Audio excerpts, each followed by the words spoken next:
भक्ति वृंदावन में खूब बढ़ी। भक्ति वृंदावन में पहुंची, नारद जी भ्रमण करते करते ये प्राचीन शास्त्रों की कथा सुना रहा। नारद जी वृंदावन आए, वृंदावन में देखा भक्ति बूढ़ी हो गई। तो नारद ने क्या देखा कि एक कोई नारी है और वो नारी बहुत बूढ़ी हो चुकी है, कमजोर है, और उसके 2 पुत्र हैं, वे उससे भी ज्यादा कमजोर हैं, उठ नहीं पाते हैं, चल नहीं पाते, और वो नारी उन पुत्रों को पकड़कर रो रही है। उस नारी से नारद पूछते हैं, हे मां, तुम कौन हो? तुम दुखी क्यों हो? तुम तंदुरुस्त दिख रही हो, हष्ट पुष्ट चुस्त दुरुस्त दिख रही हो, स्वस्थ दिख रही हो, मस्त दिख रही हो, फिर तुम दुखी क्यों हो? उस नारी ने रोकर कहा कि मैं अपने लिए दुखी नहीं, मैं अपने बेटों के लिए दुखी हूं। संसार में हर मां अपने बेटों के लिए दुखी रहती है, बेटियों के लिए दुखी रहती है। हर पिता उसको अपनी टेंशन नहीं है, बेटे और बेटियों की टेंशन रहती है। माँ बाप दोनों जिस दिन से पति पत्नी माँ बाप बनते हैं, उसी दिन से दुख की कोठरी में प्रवेश कर जाते हैं। चिंता, टेंशन, तनाव, दुख, पीड़ा। शायद बेटी इस बात को फील भी नहीं करते हैं कि मेरे माँ बाप के ऊपर क्या बीत रही है। शायद जिन बेटे बेटियों को एहसास होता है माँ बाप की पीड़ा, जो फील करते हैं, वह बेटे और बेटी कभी फिजूल खर्ची नहीं करते हैं, माँ बाप को दुख नहीं देते हैं, माँ बाप को सताते नहीं हैं, पैसे बर्बाद नहीं करते हैं, शिक्षा में मन लगाते हैं।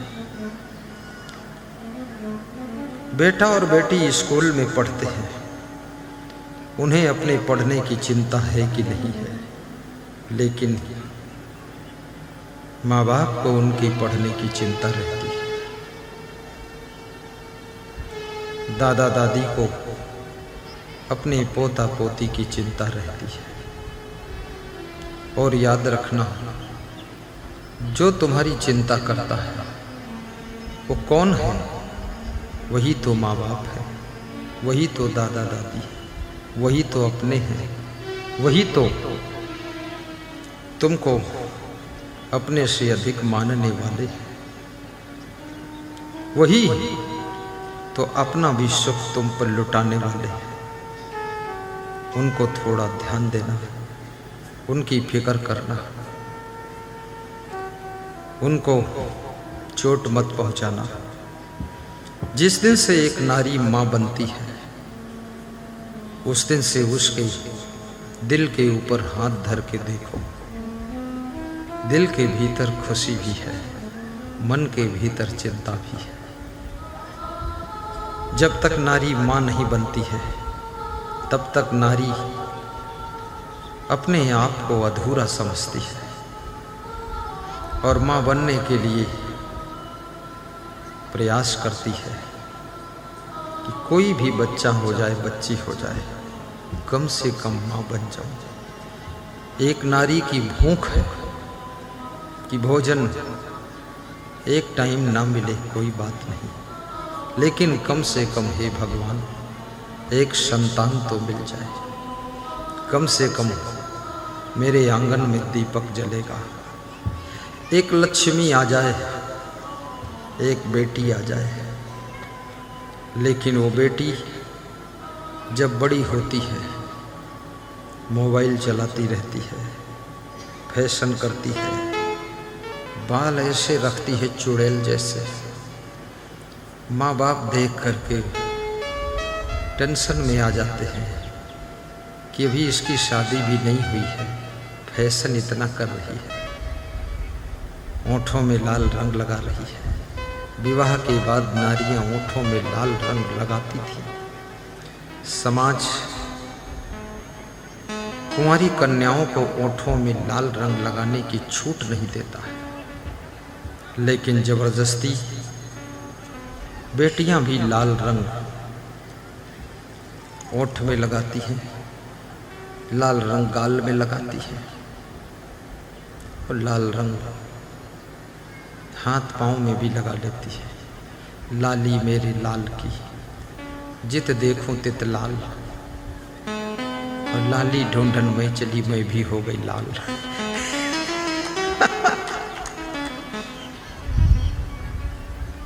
बेटी जब फैशन की ओर लालायित होती है, माता पिता के अंदर डर और भय पैदा हो जाता है कि ये बेटी अब लग रहा है दूसरों को आकर्षित करने का प्रयत्न कर रही है, अब इसके आचरण को बचाना, इसको संभालना बहुत कठिन हो गया है। ये सबसे बड़ी चिंता माँ बाप की चिंता है। बेटियां चाहती हैं, बेटे चाहते हैं मेरे माँ बाप लंबी आयु के हों, मेरे माँ बाप बीमार ना हो। लेकिन अगर ऐसा तुम वास्तव में चाहती हो, फैशन से बचो, मोबाइल में मत चिपको, अकेले घूमने मत जाओ।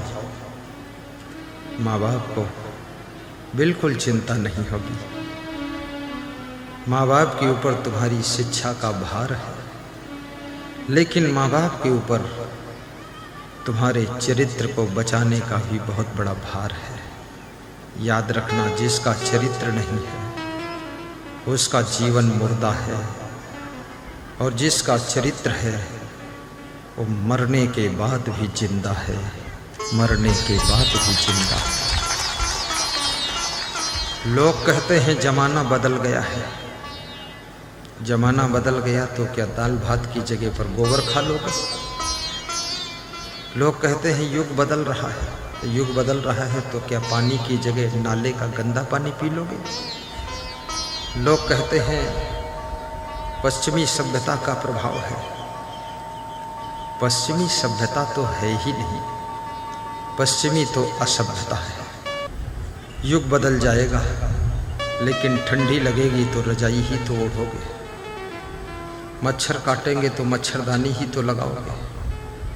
युग कितना ही बदल जाए, लेकिन स्नान करना होगा, पानी से ही तो नहाओगे। ऐसा तो नहीं कि गोबर से नहा लो और फिर कहो कि युग बदल गया। कौन सा युग बदला है? कितना ही युग बदल जाए, जीने के लिए हम सांस लेते हैं। भूख लगती है तो खाने के लिए दाल चावल सब्जी रोटी लेते हैं। युग बदल गया है। ठंडी लगती है तो हम रजाई ओढ़ते हैं। युग बदल गया है। गर्मी लगती है तो पंखा चलाते हैं, हाथ में पकड़कर बेना डुलाते हैं कि थोड़ा तो ऑक्सीजन मिल जाए, दम घुट रहा है। क्या खाक युग बदल गया है। बस युग बदला है। आचरण को खोने के लिए जमाना बदल गया है, इसकी आड़ मत लीजिए। कोई जमाना उमाना कोई चीज नहीं है। माँ बाप को चोट मत दीजिए। क्यों? क्योंकि माँ बाप बनने की तुम भी उम्मीदवार हो।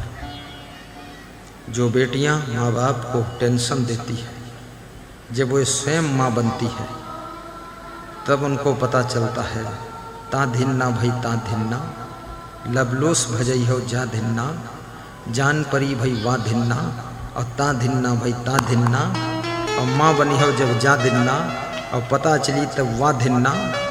जब नौटंकी शुरू हुई वाह धिन्ना तो तुम समझती हो कि हम बेटी ही रहेंगे। बेटी नहीं, तुम माँ भी बनोगी, पुतोहू भी बनोगी, सासू भी बनोगी, दादी भी बनोगी, बुआ जी भी बनोगी, बुआ फुआ फुई सब बनोगी, और साली भी बनोगी, मौसी भी बनोगी। जितने रिश्ते हैं सब तुम बनोगी।